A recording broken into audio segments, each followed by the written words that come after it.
This is the universe, 13.8 billion years ago. There isn't much of anything. Then, reality itself came into existence from something we still don't quite understand. Stars formed, galaxies coalesced, planets fought for their place in a hostile universe. And perhaps the most peculiar event of all, chemistry copied itself. Matter came together in such a way that it woke up. And after billions of years of evolution, you showed up. Existence is terrifying. One day, we weren't here, and suddenly, we are. We don't know why this all came to be the way it did, but we treat it like it's normal. How often do we stop to think about how deeply strange it is for anything to exist at all? You didn't choose to be born, you didn't choose this body, you didn't even choose your personality. You were just dropped into a story already in progress. But here's a stranger occurrence. We don't just exist, we experience existing. At some point, evolution created a system complex enough to observe itself, and now that awareness has to live with what it sees. We are biological survival machines suddenly burdened with cosmic awareness. And modern life doesn't make this easier. Sure, we don't have to hunt our own food anymore or scare off wolves with fire, but we have our own battles to fight. Money, relationships, purpose, mental health, whether we're falling behind, whether we're enough. Our ancestors feared predators, but we fear ourselves, our comparisons, our mistakes, our imagined futures. Anxiety, evolution's mechanism for preparation, is today our greatest complication. Consciousness evolved to keep us alive, not to keep us happy. A horrifying insight because we didn't choose to be born, but are burdened with awareness anyway. Existence isn't just strange, it's also fragile. Every part of this experience is built on systems that barely complement one another. Your entire sense of reality and self depends on chemicals firing in the right ratios. All it takes is one small change and memories feel fake. Thoughts turn hostile. The world feels threatening, meaningless, and unbearable. One bad night of sleep can convince you that your life is falling apart. One traumatic moment can rewrite your entire future. You don't own your mind. You rent it. And your body? Even worse.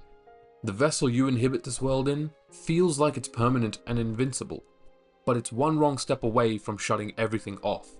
Consciousness doesn't fade out dramatically. It just stops. It could be a clot the size of a grain of rice, or a slip on wet concrete, or a random mutation your DNA overlooked. This grand phenomena of awareness, what it feels like to feel anything, can at any moment turn off completely because the hardware is fragile. Every memory you have, every action you've made, every potential reality you could have lived, all vanish in an instant like they never mattered. And underneath all this, you're alone. No one has felt your thoughts. No one will ever see the world from behind your eyes. No one will know what it feels like to be you. And just like your experience of being alive, there are several billion other yous on this planet. Every person you love exists as only a model in your head. Society doesn't make this any less absurd. Money only works because we agree it does. Borders only exist because people defend them. Traditions are the surviving whispers of a culture long gone. And hovering above it all is a catastrophe waiting to happen. It could be a solar flare, a virus, an economic collapse, a war started by someone you'll never meet. The world feels solid because nothing has broken yet. We wake up, inhabit bodies that can lock access at any time, interact with other minds we cannot be sure exist, follow imaginary communal rules, and call it stability. But it isn't stable. It's coordination. And coordination can fail. One sentence can destroy a relationship. One misunderstanding can start a world war. One simple act of cosmic dismissiveness can end civilization. Existence isn't held together by certainty, it's held together by timing.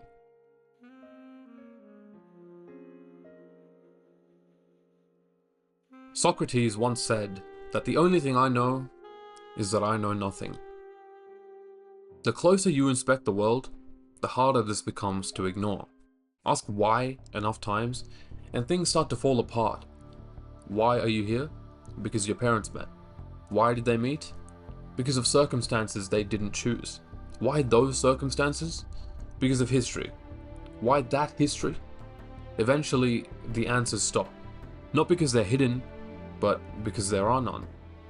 Science, the language of the universe, is great at predicting how systems work, but it cannot answer why. You don't really know anything about anything. Why you came to be in this time period, why you were born with certain traits, why physics works this particular way, if other people even exist, or why anything is anything at all. You know nothing. At any moment, everything can change, and that's when you realize existence truly is terrifying. Birth, death, disease, the mystery of consciousness, the nature of reality, the incomprehensible scale of the universe, and our cosmic insignificance, these can all be sources of terror. Where did everything come from?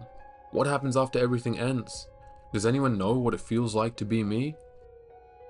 These questions for many people can induce unease, dread, and even panic. When faced with uncertainties, it can send us into disarray because our brains evolved to find answers. But to others, these same questions can evoke wonder. From philosophers to physicists, botanists to archaeologists, these people are on the same path. The path of curiosity. A road paved by wonder.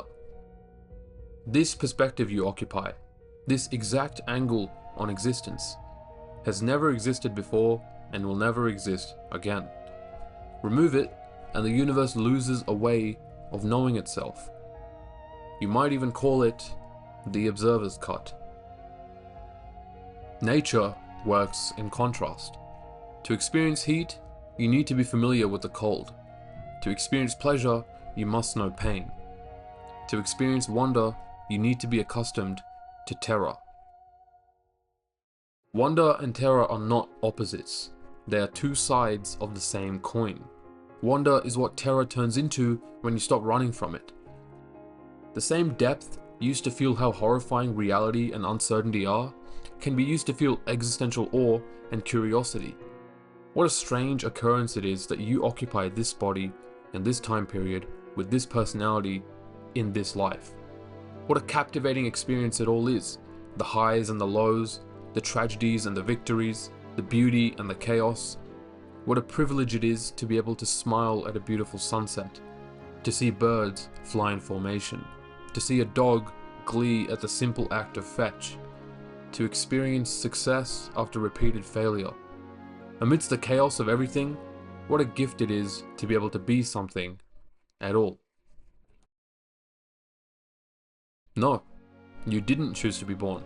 You didn't choose the rules. You didn't choose the fragility of your body or the noise of your mind.